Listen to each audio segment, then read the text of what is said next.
Hello everyone, good morning. কেমন আছেন সবাই? আশা করছি সকলেই খুব ভালো আছেন। আর আপনাদের ভালোবাসা ও আশীর্বাদে আমরাও বেশ আছি। এখন বাজে প্রায় ওই 6টার মতো। আর এখন থেকেই আমি আমার ব্লগটা স্টার্ট করলাম। আমাদের হিন্দু ধর্মে এই একটা বড় কাজ, মানে সকালে ঘুম থেকে উঠেই বাসি মুখে কিন্তু দুয়ারে গোবর ঝাঁটটা আমাদের হিন্দু ধর্মে করতেই হয়। তো সেই জন্য দেখুন, ঘুম থেকে উঠেই আগে দুয়ারে গোবর জলটা দিয়ে নিচ্ছি। আর আমাদের 4টে মানুষের যে কতগুলো জুতো কি বলবো, এক জোড়া করে জুতোগুলো আমি সাইড করে দিলাম।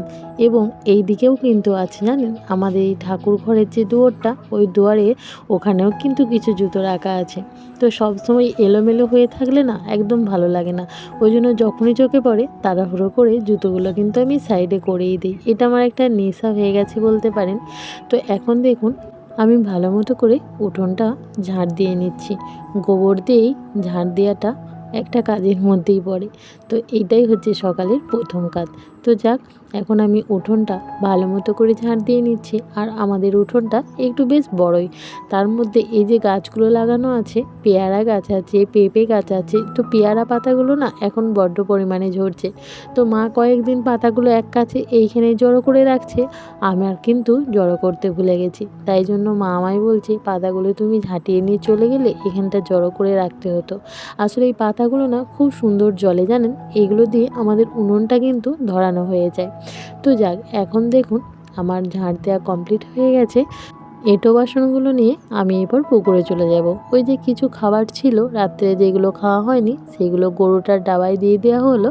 তো তারপর বাসনগুলো কিন্তু আমি পুকুরে একবার ভিজিয়ে রেখে আসলাম। এখনই ধুয়ে আনেনি, ভিজিয়ে রেখে এসেছি। তো তার মধ্যে ছেলে মুখ ধুয়ে চলে আসলো, আর এদিকে আমি দুয়ারটা ভালো মতো করে মুছে নিচ্ছিলাম। আর আজকে শরীরটা না একদমই ঠিক নেই আমার, মানে একটু খারাপ আর কি। তো তার মধ্যে আবার আমাদের জ্যাঠামশাইয়ের প্রচণ্ড শরীরটা খারাপ হয়েছে কাল রাত থেকে। হঠাৎ করে না নাক দিয়ে প্রচণ্ড পরিমাণে ব্লিডিং হচ্ছে। তো যাক, ডাক্তার দেখিয়ে এসেছেন উনি, তবে আমাকে ডাকেননি। তো আমি বলেছিলাম আপনি আমাকে কেন ডাকলেন না। তো সেই জন্যই আর কি আবার আমি ডাক্তারবাবুকে ফোন করেছিলাম। তো উনি বললেন যে ওনার নাক থেকে প্রচণ্ড পরিমাণে রক্ত বেরোচ্ছে। তো সেই জন্যই আর কি ওইটা নিয়েও টেনশনে আছি। রাত্রে ওষুধ খাওয়ানো হয়েছে, তো উনি ওষুধগুলো আনেননি, তারপর আবার ওষুধ আনানো হয়েছে। তো রাত্রে দেওয়া হয়েছে, আবার সকালে উঠেই একবার দেখে এসেছি কেমন আছেন। তো একটুখানি সুস্থ আছেন। তো তারপরে এসেই কিন্তু আমি আবার আমার বাসি কাজকর্মগুলো ধরেছিলাম। তো এখন দেখুন আমি যাচ্ছি একটু বাইরে একটা জায়গায় পুজো করাতে। আসলে আমরা সব মেয়েগুলো একসাথেই যাচ্ছি, প্ল্যান করা হয়েছিল সবাই একসাথেই যাব। তো একটা টোটো করা হয়েছে, টোটোয় করে সবাই মিলে যাবে। আর আমরা 3টে মোটরসাইকেলে যাব 6জনা। তো তার সাথে আমার ছেলে ছিল আমার সাথে, কেননা ওখানে পুজো করিয়ে এসে একটা নেমন্তন্ন বাড়ি আছে। তো সেখানে ছেলের আমার নিমন্ত্রণ আছে, ওখান থেকে এসেই নেমন্তন্ন বাড়ি যাব। তো এখন দেখুন আমরা বেরিয়ে পড়েছি, কিন্তু অন্য রাস্তা দিয়ে। তো সেই জন্যই আমি ওদের ডাকছি যে একটু দাঁড়া, কারণ এই রাস্তা দিয়ে গেলে অনেকটা দেরি হয়ে যাবে। তো সেই জন্যই ওদেরকে আমি দাঁড় করানোর চেষ্টা করছিলাম যে দাঁড়া, এদিক দিয়ে যাব না, আমরা একটু অন্য দিকে যাব, তাহলে কিন্তু তাড়াতাড়ি চলে যাব। তো আমি সেই জন্যই ওর সঙ্গ ধরার চেষ্টা করছি, কিন্তু পাচ্ছি না। তো যাক, ফাইনালি ওকে যে আমি ডাকছি সেটাও বুঝতে পেরেছে। তো সেই জন্যই কিন্তু ও সামনে গিয়ে দাঁড়িয়ে যাবে। তো তারপর আমরা কিন্তু এদিক দিয়ে যাব না, আমরা অন্য রাস্তায় যাব। এই যে আমরা এখন গাড়িগুলো ঘোরাচ্ছি অন্য রাস্তা দিয়ে যাব বলে। এদিকে টোটোটা গেছে, টোটোর পক্ষে এদিকে যাওয়াটাই সুবিধা হবে। আর আমাদের গেলে না অনেকটা গোলট হয়ে যাব। তো সেই জন্য আমরা আবার রাস্তাটা ঘোরালাম, মানে অন্য রাস্তায় এলাম। যথারীতি আমরা কিন্তু সেই মন্দিরে পৌঁছে গেছি। তবে জানেন, এখানে যে ভিডিও করা যায় না সেটা কিন্তু আমি জানি না। তো যতটুকু পেরেছি অল্পই নিয়েছি। তারপরে মাঝখানে যখন ভিডিও করছিলাম, তো আমাদেরই কয়েকজন মেয়েরা বলল যে করোনা ভিডিও, যেহেতু ঠাকুরের স্থান, তো সেই জন্য বেশি কিন্তু কিছু নিইনি। এই যে পৌঁছেছি এইটুকুই কিন্তু আপনাদের সাথে শেয়ার করার জন্য নিয়েছি। তো যাক, আগে থাকতেই একটা দিদিভাই কিন্তু এখানে আগেই চলে এসেছে। তো তারপরে কিন্তু আমরা আসলাম। এই যে আমরা এখন গাড়িগুলো রেখে দিলাম। দিলাম। তো এরপরে কিন্তু আমরা মন্দিরের দিকে যাব। তবে এখন কিন্তু পুজোটা শুরু হবে না জানেন, পুজোটা শুরু হতে অনেকটাই দেরি হবে, কারণ এখনও কিন্তু সবাই এসে পৌঁছয়নি। ওই যে ওরা টোটোয় আসছে, তো ওদের আসতে একটু সময় লাগবে।